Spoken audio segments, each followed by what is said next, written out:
Muy buenos días, esta es una clase para los estudiantes de la IBC. Mi nombre es Víctor y esta es la clase número 9 de la asignatura de homeopatía. Así que vamos a empezar. Dentro de poco vamos a comenzar a estudiar lo que es la farmacología y los medicamentos homeopáticos. Así que vamos a realizar un pequeño resumen para poder captar la idea principal de esta terapéutica. En realidad no vamos a tardar mucho, solamente voy a intentar explicar lo más importante para que me entiendan de una manera más simple. Primeramente, como ya sabemos, la homeopatía fue desarrollada en el siglo XIX por Samuel Hahnemann. La homeopatía la podemos dividir en dos partes. Primeramente, se basa en el método terapéutico, o sea, lo que es la homeopatía en sí. Y por otro lado, lo que es el instrumento, que es el medicamento que vamos a utilizar. El método terapéutico o homeopatía, principalmente dicho, se divide en diferentes partes. Primeramente está la anamnesis, que es la parte más importante. Es obtener la información del paciente de la manera más minuciosa posible. Por obvias razones, este es un procedimiento un poco largo, por lo que se basa en encontrar las características individuales de la enfermedad que presenta el paciente. En realidad, la anamnesis aquí dura un poco más que la que se hace en la medicina alopática, debido principalmente a esto porque se busca detalladamente las diferentes características que hacen a esta enfermedad individual o diferente a, a los demás pacientes. Bueno, pues después de esto toca la elección del medicamento, el cual puede ser diferentes tipos de sustancia, las cuales deben tener las características de la enfermedad que presenta el paciente. Un ejemplo sería la aplicación de Allium cepa en procesos infecciosos, como por ejemplo un cuadro gripal donde se presenta rinorrea y también el lagrimeo ocular. El Allium cepa es el nombre científico que tiene la cebolla, que tiene a presentar signos característicos de un cuadro gripal. Y pues este es solamente un ejemplo para ponerlos en perspectiva. Sin embargo, hay muchas otras características que se tienen que tomar en cuenta para la prescripción de cualquier medicamento homeopático, tales como por ejemplo lo que sería siendo las alergias a una sustancia dada. Dentro de las diferentes terapias posibles, como lo puede ser los antibióticos, cirugía, los corticoides y antiinflamatorios, un método más es la homeopatía, cuya característica principal es que se aplica clínicamente en el fenómeno de similitud. Pues bien, se preguntarán en qué consiste este fenómeno. Pues es una constatación experimental. Se observa que para muchas sustancias hay un paralelismo de acción entre el tóxico de esa sustancia y su poder terapéutico.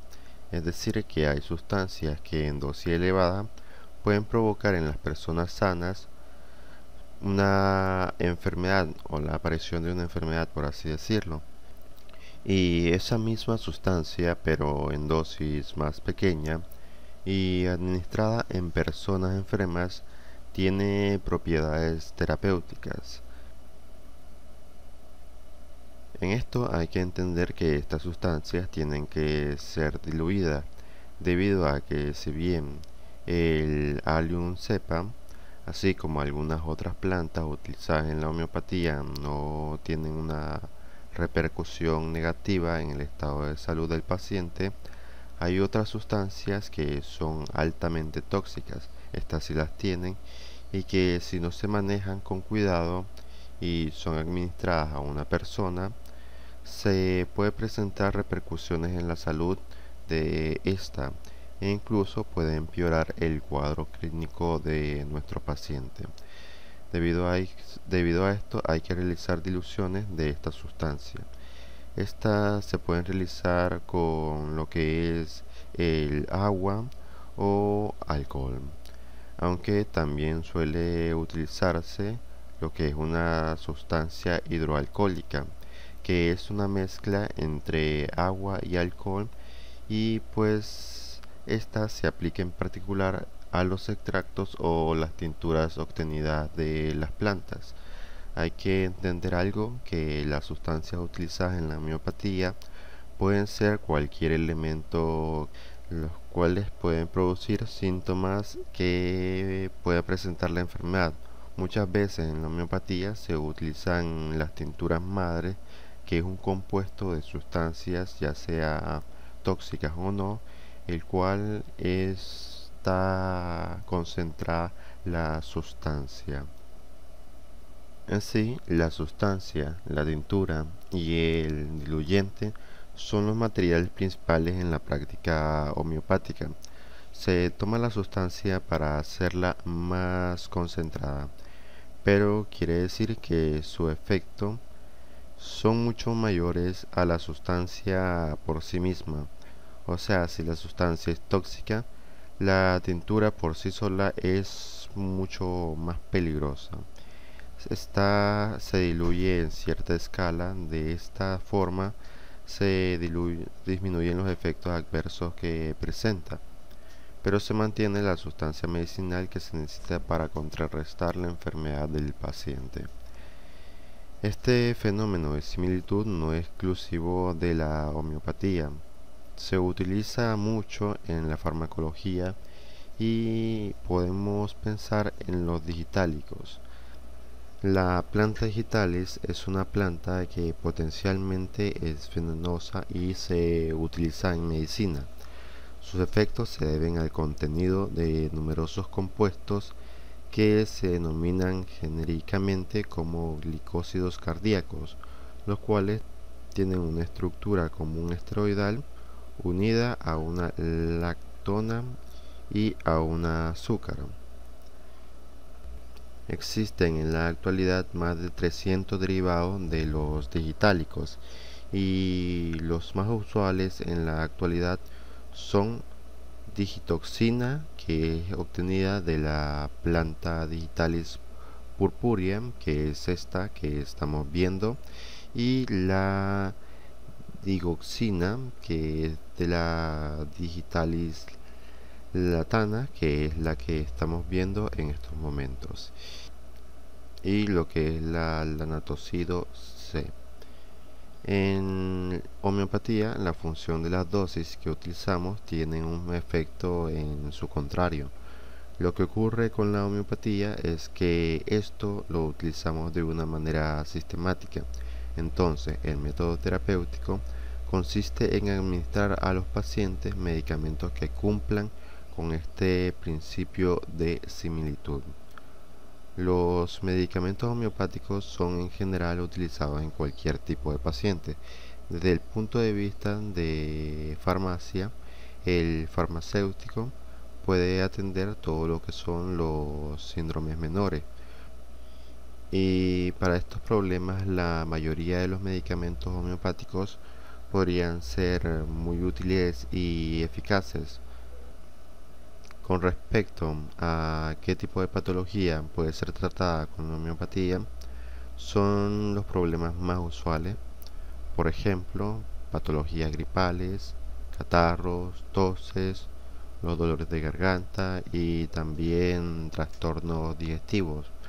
Así que aquí les muestro esta imagen para que vean las diferencias entre lo que sería el resfriado y una gripe común. Después de esto están patologías que no son de temporadas, como puede ser el estrés, la ansiedad, diferentes tipos de insomnio, también algunos problemas alérgicos, problemas intestinales. Estos son los más frecuentes para cada fármaco, ¿sí? Se le deriva una función o un conjunto de funciones específicas. Bueno, que un médico en sí sea homeópata no significa que vaya a prescribir exclusivamente medicamentos homeopáticos, sino que cuando ve una oportunidad, pues prescribe medicamentos homeopáticos o el medicamento que el paciente vaya a necesitar. Normalmente hay personas que no conocen de el tema, pero en sí reciben cursos, son ya médicos que han venido de la carrera de medicina y reciben cursos en homeopatía para entender más de esta terapéutica. Bueno, y eso en sí sería de una forma resumida lo que conocemos como homeopatía. Bien, de aquí ya terminamos la clase. Fue una clase pequeña. Simplemente esta clase era para captar la idea principal de lo que es la homeopatía, ya que dentro de poco vamos a entrar a lo que es la farmacia y los medicamentos homeopáticos. O sea, ya mostrarles los tipos de sustancias que se utilizan en homeopatía y también todo esto de las diluciones, pues en sí no es algo muy complicado, pero quería hablarlo que acerca de esto, que existen diferentes tipos de diluyentes. Lo normal sería con agua, pero también está lo que es el alcohol y las sustancias hidroalcohólicas. Así que bien, entonces para la próxima clase nos veríamos y empezaríamos con a ver los medicamentos. Bueno, sin nada más que decir, me despido. Pasen un buen día y nos veremos hasta la próxima clase.